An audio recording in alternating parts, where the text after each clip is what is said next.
Hey guys, welcome back to my channel. I'm Eric and I like to read, and today I'm going to be doing a fall book haul.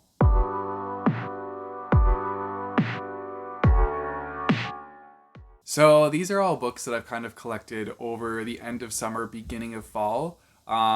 There's like a variety of like how I got some of these. So I actually got a gift card from work for my birthday for Indigo. So for any of you that aren't Canadian, Indigo is like the big online, well, not online. They also have actual stores called Chapters, but Indigo is like the overarching branch.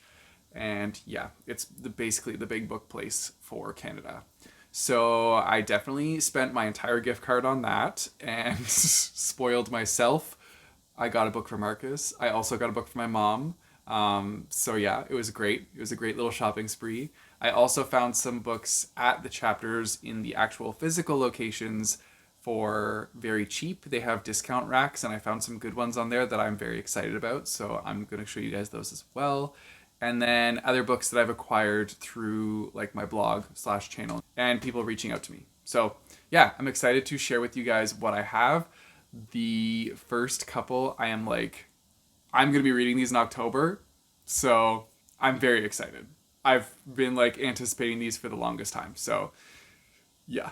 So the first one, I'm just going to show you guys because I am so excited. And that is Clown in a Cornfield 2. You guys are always seeing how much I talk about Clown in a Cornfield because I loved that book. I feel like that book was like the perfect epitome of like an 80s slasher flick put into a book. And so now we have the newest version in this. I wouldn't really call it a world. It's just a sequel to the series, and I'm very excited because I wasn't sure if there was gonna be a sequel, but the ending of the first one kind of had like a little bit of a cliffhanger at the end, so that left me wanting more. And lo and behold, here it is. And I honestly forgot about this for a while, and then checked Indigo when I was doing my little book shopping and found it. And so I put it in the cart immediately. And I'm very excited to read this in October. It's got the perfect spooky vibes of like killer clowns, so it's exactly what I'm looking for. And yeah, I think it's going to be a great time, and I'm really looking forward to it. And it's a little chunkier than the first one, I think. So there's going to be more like slasher goodness. I'm really looking forward to it. So this is going to be a fun one. The other one I'm super excited about is All of Our Demise. This one recently just came out. This is the conclusion to the duology. The first one is All of Us Villains. I've actually lent out this book to a friend right now, and they're currently reading it. So I'm excited to hear their thoughts on it, and I told them today that I got the sequel. So once they finish that one, they can borrow this from me and read it. I mean, I'm going to read it first because I'm super excited to see how this duology ends, but they can borrow it afterwards. And it just like, these covers are so stunning. This one is a similar style to the first one, and it's just, I love it. It's so beautiful. So for any of you that don't know, this series it's about these like 7 different families who have power over magic. But each family, the only thing is that they get this power over magic by putting one person from each family into like this tournament every so many years. I can't remember if it's like a blood moon thing or a certain cycle. But anyways, after a certain cycle, they each put one person from their family as like a champion into this tournament, and these champions fight to the death, and the one remaining champion, their family controls all of the magic for that like turn of the century. I don't know, that's not the correct wording, but the turn, like the cycle until the next time. So this is following a bunch of characters, and you get to like follow different perspectives as they are thrown into this tournament and what they do and like where they go from there. So the first one was quite intense and left off at a pretty like high point, and so now I'm really excited to dive into this one and see like how it concludes. I think it's gonna be pretty intense. It's also like a really fun twist on magic because they can use magic, but they can only use them through these like rings, and like the rings have different things that they do. So yeah, I'm looking forward to reading the next one. I'm really excited to finish this series, and yeah, I'm just really excited.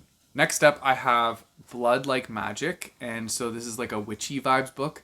Now, to be honest, I don't even really know what this book is about. I full on bought this book because this author is actually going to be coming to a literary festival that is in the town I live in. And so I'm very excited to meet them and potentially get this book signed. So that literary festival is happening in the beginning of November. So I'm planning on reading this at some point in October so that I can say that I've read their first book. I think they're promoting the second book in this series currently right now, and that's the one that I think they're going to be talking about at the festival. But I'm going to bring this book with me so that I can get signed by them.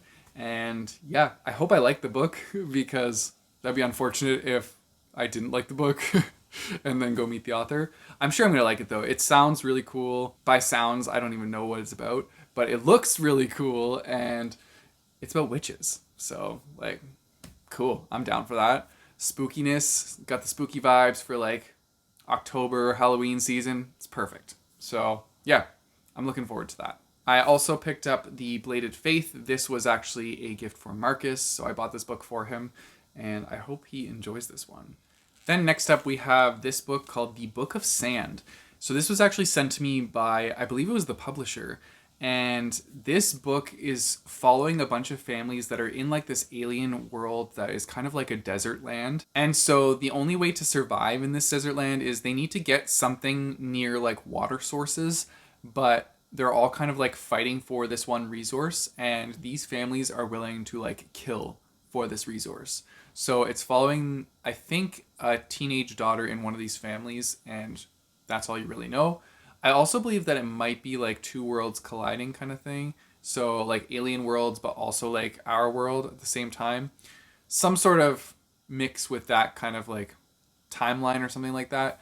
But it sounded really cool, and I'm very grateful to the publisher for sending this along. It sounds like it's going to be a wild ride, and definitely a book that I think I will enjoy. So yeah, I'm looking forward to eventually getting to this one. Then I picked up this book called Final Cut. And the only reason I picked up this book, well, I mean, it was $6, so it was a good deal. But also, it's written by S.J. Watson, which is the person that wrote Before I Go to Sleep. And I read that book well, not even a couple, it's been a while. Probably about 4 or 5 years ago, and I really enjoyed that book. I thought it was a really like fun thriller, and so I saw that there was another book written by them for a discounted price, and I was like, hell yeah, I'm definitely getting that. I believe this one's following I think it's like an indie filmmaker, and they go to this small town to do this film, but like the residents of this small town are very suspicious of them, and then it says that there might be more to this little town than like we know, and the person doing the film might know more than they're letting on. And that's all it really gives you in the synopsis. So like, I don't really know much going into this book, and I'm kind of like intrigued to find out what is going to happen in this book. So it sounds like a fun little thriller that I can pick up at some point and just fly through. And I already know that I like S.J. Watson's writing style. So that is a plus, and that's something to look forward to. The next book I bought because so many of you guys have convinced me that this author is worth giving a try, and so I saw this one on sale for $8, and that is The Last Time I Lied by Riley Sager. I know a lot of you guys are pumping up Riley Sager, saying that their books are fun, and like they write really good thrillers, and from what I know about this one is, I believe, a thriller set at a camp. I think it's like a summer camp thriller, so I love camp books and I love horror movies, and a summer camp thriller sounds like an 80s horror movie to me. So it sounds like something I'm going to enjoy, and I'm really excited to try out Riley Sager for the first time and see if I like their writing style as much as everybody else does. So yeah.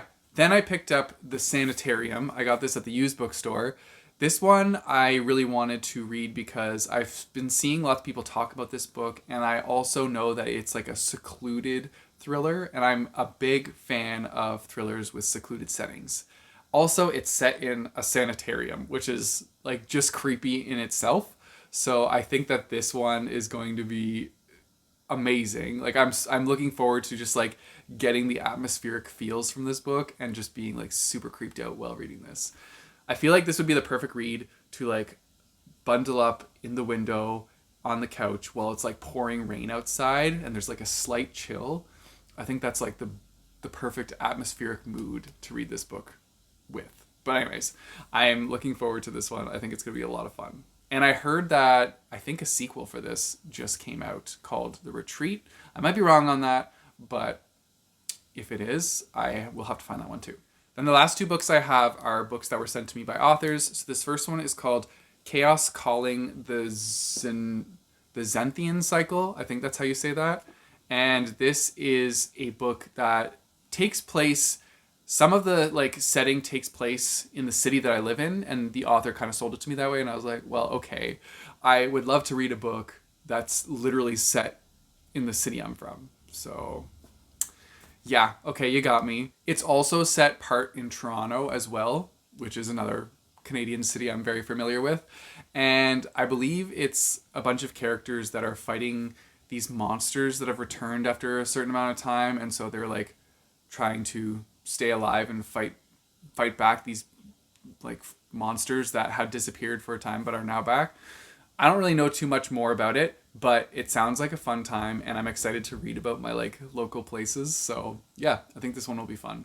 And then the last one I have is the Zenidor Saga. And so I've actually been showing this one off on the blogs. If you've read the blog posts, this has been in the bottom of those for a while now. And yeah, so this is I think it's either a middle grade or young adult fantasy. I'll read the back for you guys. An unforeseen adventure, a magical companion, a rekindled rebellion. When Garen stumbles deep into the forest, he hears a voice, one strangely familiar. The voice guides him to the entrance of a new world, the world where he was born.